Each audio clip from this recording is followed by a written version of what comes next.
Déterminer, suivant la valeur du réel, A, le rang de la matrice A. L'énoncé nous donne la matrice A. On veut déterminer le rang de A. Le rang, c'est le nombre maximal de colonnes indépendantes. Ici, la matrice A a 4 colonnes, donc son rang ne peut pas dépasser 4.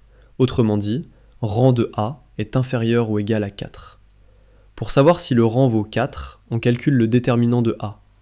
Après calcul, on obtient déterminant de A est égal à moins A moins 1 puissance 3 multiplié par A plus 1 multiplié par A carré plus 1 puissance 3. Comme A est un réel, on a toujours A carré plus 1 strictement supérieur à 0. Donc, A carré plus 1 n'est jamais égal à 0. Ainsi, le déterminant peut être nul seulement si A moins 1 est égal à 0 ou si A plus 1 est égal à 0. C'est-à-dire, A est égal à 1 ou A est égal à moins 1. Donc, si A est différent de 1 et si A est différent de moins 1, alors déterminant de A est différent de 0. Quand le déterminant d'une matrice carrée est non nul, ses colonnes sont indépendantes. Ici, tu bloques sur les espaces vectoriels ? Sous-espace, base, dimension, noyau, image, Grassmann.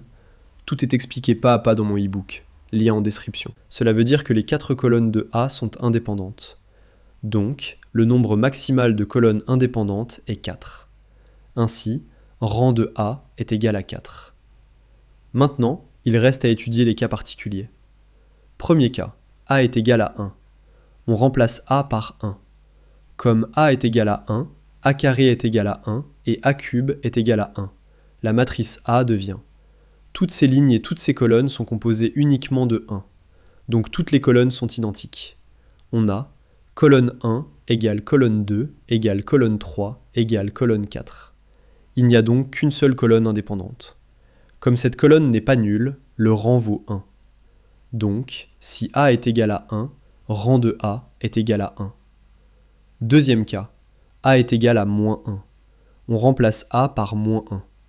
Alors, A est égal à moins 1, A carré est égal à 1 et A cube est égal à moins 1. La matrice A devient première ligne, 1, moins 1, 1, moins 1.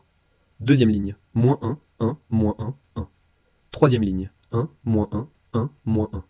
Quatrième ligne, moins 1, 1, moins 1, 1. On regarde les colonnes. La première colonne est 1, moins 1, 1, moins 1. La deuxième colonne est moins 1, 1, moins 1, 1. Donc, la deuxième colonne est l'opposé de la première colonne. La troisième colonne est 1, moins 1, 1, moins 1. Donc, la troisième colonne est égale à la première colonne. La quatrième colonne est moins 1, 1, moins 1, 1. Donc, la quatrième colonne est l'opposé de la première colonne. Ainsi, toutes les colonnes sont proportionnelles à la première colonne.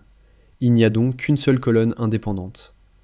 Comme la première colonne n'est pas nulle, le rang vaut 1. Donc, si A est égal à moins 1, rang de A est égal à 1. Conclusion.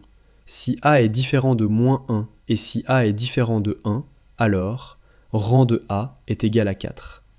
Et si A est égal à moins 1 ou si A est égal à 1, alors rang de A est égal à 1.